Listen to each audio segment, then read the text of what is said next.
அண்மைச் செய்தி. தமிழ்நாட்டில் காலியாக உள்ள ராஜ்யசபா எம்பி பதவியை காங்கிரசுக்கு ஒதுக்கியிருக்கிறது தமிழக வெற்றிக் கழகம். ராஜ்யசபா எம்பி பதவி காங்கிரசுக்கு ஒதுக்கியிருக்கிறது தமிழக வெற்றிக் கழகம். தமிழ்நாட்டில் காலியாக உள்ள ராஜ்யசபா எம்பி பதவியை காங்கிரசுக்கு ஒதுக்கியிருக்கிறது தமிழக வெற்றிக் கழகம். சற்று நேரத்திற்கு முன் காங்கிரஸ் மேலிட பொறுப்பாளர் கிரீஷ் சோடங்கர் சந்தித்து காங்கிரசிற்கு ராஜ்யசபா எம்பி பதவியை ஒதுக்குவது தொடர்பாக பரிசீலனை செய்வதாக உறுதியளித்திருப்பதாக தெரிவித்திருந்தார். இந்த நிலையில் தற்போது ராஜ்யசபா எம்பி பதவி காங்கிரசிற்கு ஒதுக்கியிருக்கிறது தமிழக வெற்றிக் கழகம். அண்மை செய்தியாக பார்க்கிறோம். விவரங்களோடு இணைப்பில் இருக்கிறார் செய்தியாளர் யுவராஜ். வணக்கம். மேலும் தகவல்களை பதிவு செய்யலாம். வணக்கம். மாநிலங்களவை உறுப்பினர் பதவிக்கான தேர்தலை தமிழக வெற்றிக் கழகத்தினுடைய கூட்டணி கட்சியாக இருக்கக்கூடிய அகில இந்திய காங்கிரஸ் கட்சிக்கு ஒதுக்கீடு செய்வதாக தமிழக வெற்றிக் கழகம் அறிவிப்பை வெளியிட்டிருக்கின்றது.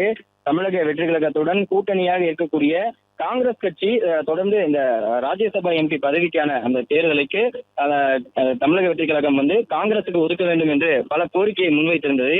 இது தொடர்பாக இன்று காங்கிரஸ் கட்சி அலுவலகத்தில் ஆலோசனை கூட்டமானது நடைபெற்று தற்பொழுது சென்னை தலைமைச் செயலகத்தில் இருக்கக்கூடிய முதலமைச்சர் ஜோசப் விஜயை சந்தித்து காங்கிரசினுடைய மேலிட பொறுப்பாளர் கிரீஷ் சோடங்கர் மற்றும் அமைச்சர்கள், மூத்த நிர்வாகிகள் உள்ளிட்டோர் முதலமைச்சர் விஜயை சந்தித்து கோரிக்கை வைத்தனர். ராஜ்யசபா எம்பி பதவிக்கான அந்த தேர்தலை காங்கிரசுக்காக தமிழக வெற்றிக் கழகம் ஒதுக்க வேண்டும் என்கின்ற அந்த ஒரு கோரிக்கையை முன்வைத்திருந்தது.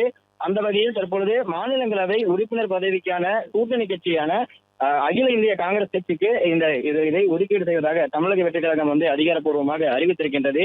இந்த மாதம் 18ஆம் தேதி தமிழ்நாட்டிலிருந்து தேர்ந்தெடுக்கப்பட உள்ள மாநிலங்களவை உறுப்பினருக்கான தேர்தலில் தமிழ்நாட்டில் தமிழக வெற்றிக் கழகம் தலைமையிலான கூட்டணியில் இடம்பெற்றிருக்கக்கூடிய அகில இந்திய காங்கிரஸ் கட்சிக்கு மாநிலங்களவை உறுப்பினர் இடம் ஒதுக்கீடு செய்யப்பட்டுள்ளது என்கின்ற அந்த ஒரு முழு அறிவிப்பையும் தமிழக வெற்றிக் கழகம் குறிப்பாக இதில் வெளியிட்டிருக்கின்றது.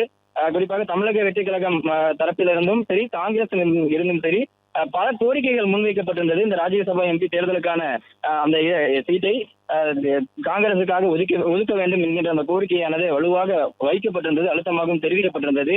இது தொடர்பாக பல மூத்த நிர்வாகிகளிடம், தமிழக வெற்றிக் கழகத்திடம் இருக்கக்கூடிய பல மூத்த நிர்வாகிகளிடம் காங்கிரஸ் தரப்பிலிருந்தும் பேச்சுவார்த்தையானது தொடர்ந்து நடத்தப்பட்டது.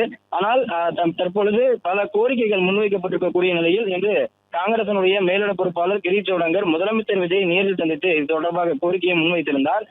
விஜய் முதலமைச்சரை சந்தித்த பிறகு செய்தியாளர்களை சந்தித்திருக்கக்கூடிய கிரீஷ் சோடங்கர் முதலமைச்சர் இது குறித்து பரிசீலனை செய்வதாகவும் விரைந்து இது தொடர்பாக முடிவை எடுப்பதாகவும் தெரிவித்திருந்தார்.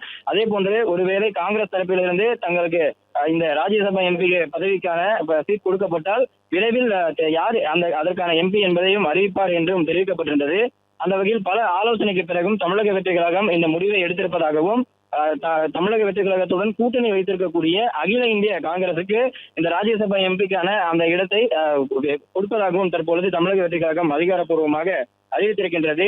குறிப்பாக இந்த மாதம் 18ஆம் தேதி தமிழ்நாட்டிலிருந்து தேர்ந்தெடுக்கப்படக்கூடிய மாநிலங்களவை உறுப்பினருக்கான தேர்தலில் தமிழ்நாடு சார்பிலும் தமிழக வெற்றிக் கழகம் சார்பிலும் அகில இந்திய காங்கிரஸ் தரப்பிலிருந்து இந்த ராஜ்யசபா எம்பிக்கான அந்த சீட்டானது கொடுக்கப்படுவதாக தமிழ்நாட்டினுடைய முதலமைச்சரும் தமிழக வெற்றிக் கழகத்தினுடைய தலைவருமான விஜய் அறிவித்திருக்கின்றார்.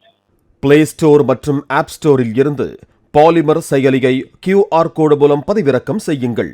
செய்திகளை உடனுக்குடன் பெறுங்கள்.